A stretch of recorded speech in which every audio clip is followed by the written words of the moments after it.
folks, Jean here. This is going to be part 2 of my oven glove tutorial. Hopefully you've seen part 1. This is about another 20 minutes because they only take half hour, 40 minutes to make the whole thing. So this is part 2 of our oven glove tutorial. So I hope you're enjoying it so far. Okay, see ya.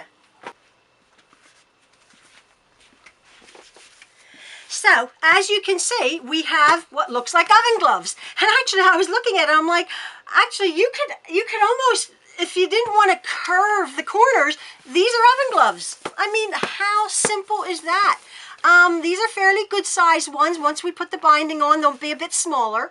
But what I've done is I've just temporarily, I've affixed the pocket, the cuff, to the stuff here, making sure again that the insulated batting is that side. All right, very easy. So I've just put these cuffs on. I didn't quilt them. That's fine because your hand, it's fine. But also what I did, I told you to sew them on. I literally just stitched right down, affixing both sides together, just to secure the whole kit and caboodle up. So you see this is nice and quilted. This is the side that will be the pans. It's nice and thick. Now what we're going to do is, as I just said, if you wanted to just finish and put your binding on like you would do and miter the corners like people do on quilts, that could be cool. But what I do, I like to do a rounded corner, okay? So what I've done is I actually, before I started, I made a template as such out of card. For you guys' sake, I would actually just sort of cut it, but like I've done this rather properly. I've made a template out of card, and I'm going to, with an old pair of scissors, let me go get an old pair of scissors. You could mark it. Actually, I think that's not on. That's what I'll do. Yeah, actually, I'm going to cut this out with a pair of scissors. And here's my curved thing. I just eyeball it. That's pretty good. So just make a nice curve if you want the curve. And to bring it down to the bottom here, I just put 2 pieces of card together. And now what I'm going to be doing is I'm going to cut this curve out of my corners of my pot holder. So just holding that there. Be brave, it's fine. Oh no, I need good scissors. Yeah, you just go along. You could maybe do it with a rotary cutter. Just cut that curve. And we'll do that on both sides. Just cut it around. Even if it's not perfect, the binding is gonna cover the whole thing. There you go. Look, we have a curved oven glove. So now, look, these things are almost done. I mean, 2 seconds, right? So we come over to the other side, and I just cut this out, this curve here, do the other side of this curve here.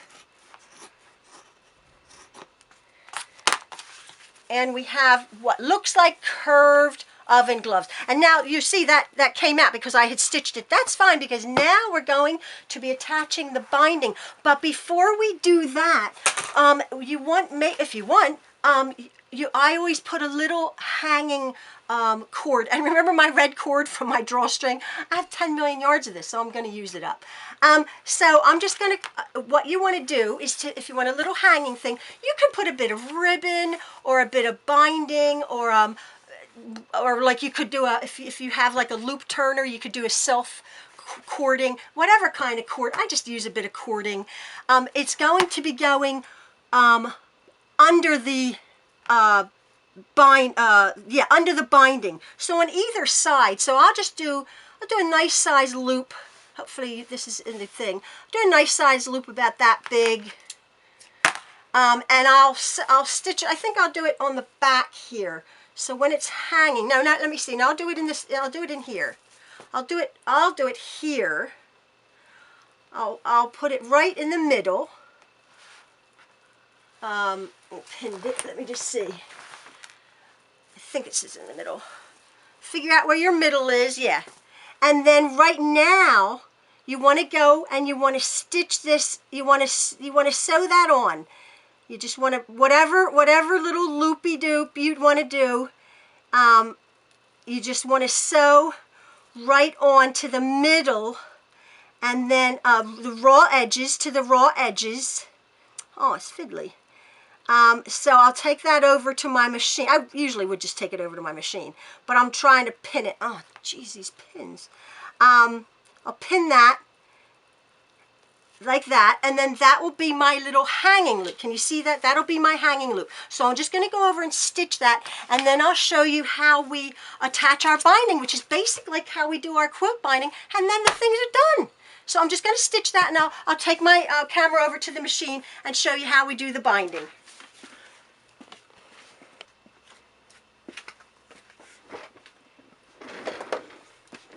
So I've stitched my my loop-de-de-loop right down the center, and what I've done is, as you know me, I backstitched and backstitched dozens of times, literally, just back and forth, to make sure it doesn't rip off.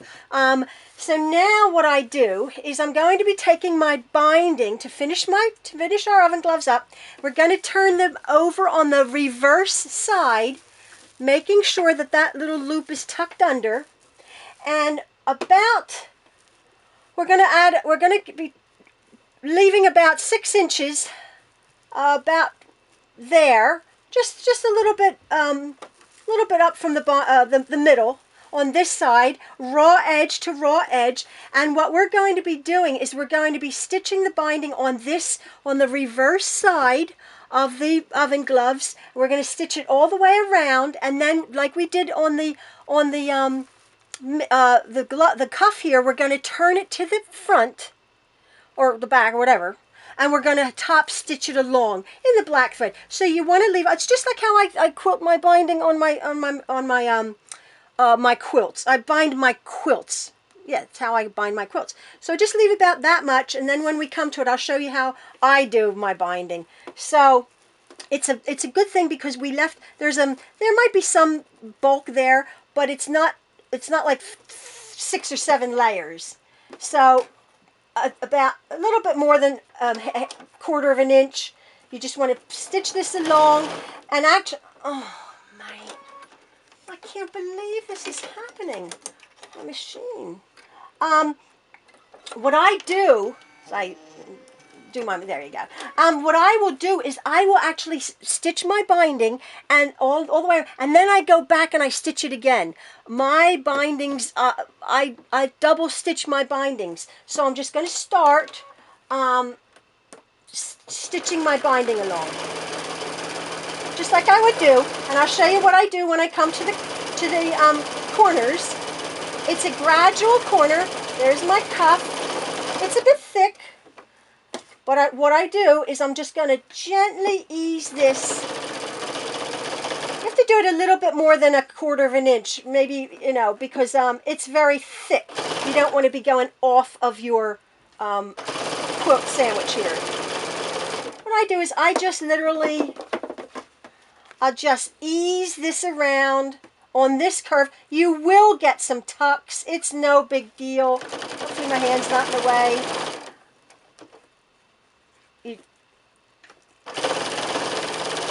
Just ease that around. A few tucks now and again. They're oven gloves. You're taking a pot out of the oven. Just stitch that binding down like that. Just make it loose.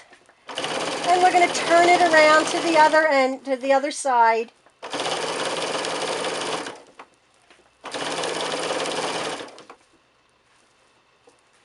And making sure you catch all the edges, lining up the edges, come back down,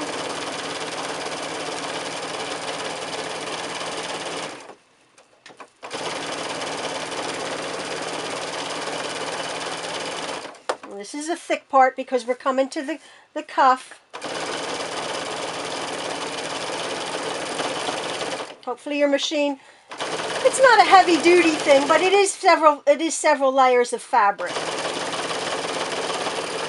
Just stitch loose, keep the binding loose on that curved edge. If you've never done curved bindings, it's no big deal. You are going to get some tucks. It's no great big deal. Just going to turn it around to the other side.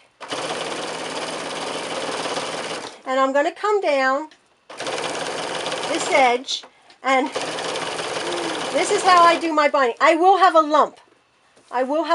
And like perfect binding people, you can turn off right now because I'm going to have a lump here, and I could care less. So I'm going to come down here, and I'm going to finish about 4 inches from here. I'm going to take my thing out, and then what I do, how I end up my binding. My other, as you know, the other ones are on the bias and they're really nice. But this one thing, it's okay. That's why I leave this here. I'm going to come down. Oh, look, there's a seam there, so I don't want that. About halfway along, there to there. I leave a lot. I just literally hold my binding, making sure I have a nice seam. Can you see that? Can you see that? I just put them together, these two tails, and then I allow about half an inch, maybe even more, so I can sew this. So this is what I've done. You see that? So there's my one tail coming down, and there's my other tail coming up. So I'm just going to, that's like an inch seam. I'll trim it down. I'll trim it off. So what I want to do is I want to pinch that. I want to sort of finger press it on each side. And then I'm going to take the fabric like that, and I'm going to put the right sides together for my binding. You can use a pin, but I don't because I've left enough. And then I'm going to keep it like that. Nice, and then I'm going to take it right over to my machine, keeping the binding nice and straight. And then where that finger press is, I did mine about an inch. I'm going to back stitch, and then I'm just going to stitch that along. And then I'm going to go back and see if it fits. And I had to do it just a little bit more. Sometimes I get it spot on. Sometimes I don't. If you can see what I'm doing, because I want it a nice, just going about it another 1/4 of an inch, 1/8 of an inch.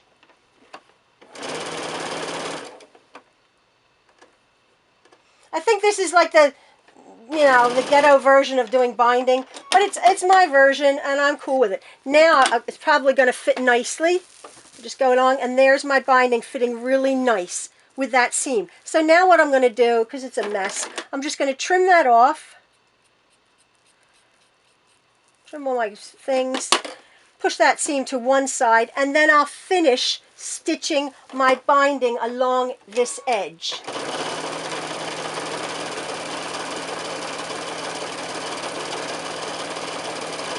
Meeting up with my other thing. Now what I am going to do is I'm going to turn my camera off. I'm going to go right around on that stitching, so my binding is nice and tight. So when you go to wash it, nothing's going to fall apart. You know me. I stitch and I stitch and I stitch. So I'll be back. So you can see that I've actually stitched the binding along here. And I've done it a couple times. You might even want to do it 3 times to make it really, really sturdy, since they're going to get wear and tear, and they're going to be, holding hot things. So then what we're going to be doing is we're going to turn it around, and then I want to show you, you might want to, because this is a little bit thick here, I'll just show you how this turns my binding. Oh yeah, I don't even have to trim it. If you've done it right, your binding will turn right around that curve. Do you see that? And then you can just tuck all that stuff in, and you can have a nice curve. And with your binding, you always want your binding to be filled. You don't want your binding to have not the stuffing in it. You know, even though we trimmed it off, we still have a nice bit of layer and make the binding nice and full, so that's a nice edge. You're going to be stitching through, you know, several layers of fabric. That's okay. Your machine will probably do it. So you just want to start. You just want to start in the middle here, perhaps. There's my loop. I'll start up here. And I did actually change I didn't like the black thread on this. I did it here. That's fine. But around the whole thing, I did change my top thread to white. So I have white and black thread. It's okay. So here I go. I'm going to stitch close along. Again, your machine stitching your binding, because I just think that machine stitch binding is a heck of a lot, you know, stronger than I could ever do my binding. If you wanted to do it the proper, or your way of doing the binding, that's absolutely fine. Do that. Hand stitch it.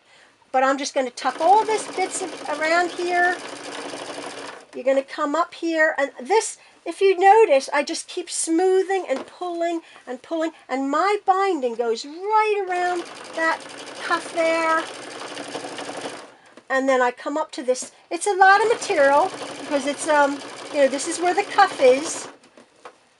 And you can do the top stitching. Just do it slowly and carefully.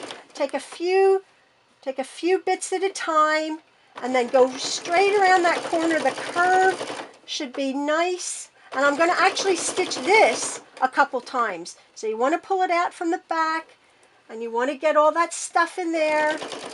Just slowly around this curve. I like the curve. It softens it. You can hear it's a few layers of, but you know, of fabric, but your machine will do it. And if you get one or two tucks, it's okay.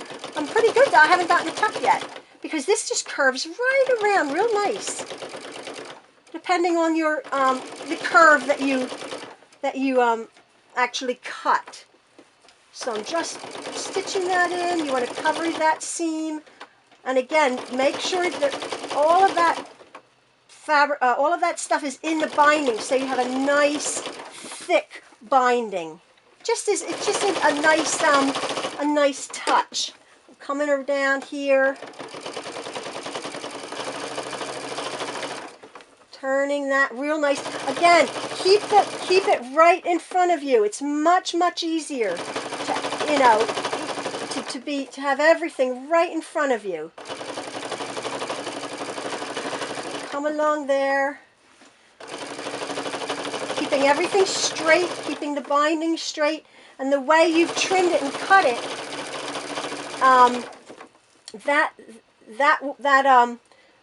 when you stitch that down, like remember when we put the loop on, it's going to be nice and straight, and the binding is going to go right over that, because we made it a little bit bigger than my usual 2 1/4. Most people like 2 1/2 inch binding. I like 2 1/4 inch. It makes for a tighter binding. But this, because you're going through over so many layers, you want it a little bit bigger. So again, here comes this big cuff. It's going to be a bit of a lump, but your machine will do it. You come over. And then again, if you notice, this binding just comes right around. Right around. You want to pull it from the back and tuck it around there. Around that cuff. Pull it and very gently go very slow. And just ease it around, pulling it from the back. And oh, there's a little bit, if you're a little bit proud, you might want to trim it just slightly so the binding goes around. Yeah, there was a little bit too much material. So just trim it. You can see as you're going along. Tuck it all in. Tuck just like a regular quilt binding. It's not hard on this curve. It's not hard at all. It's just a bit fiddly. You want to just do it every inch or so. Watch what you're doing. And just pull it around. Tuck it under your presser foot. Pull that around. And now see, I might have to just trim this off slightly. Which is fine. Yep, there you go. Trim it around.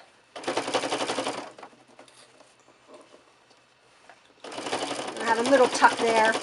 I'm not bothered. Pull that in there. And tuck all that stuff in. And pulling it around and tucking. Now I'm going to be going over this a second time, so I'll be able to get, if there's any loose threads peeking out, I'll be able to enclose them. Come down on the home stretch here. Enclosing all of that. Here's my edge. And so there's my binding.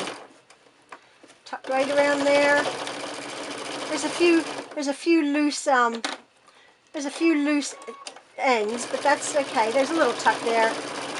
And then I'm just going to go back down. This is where then I'm just going to go down, and I'm going to actually do it again. Maybe even do it 3 times.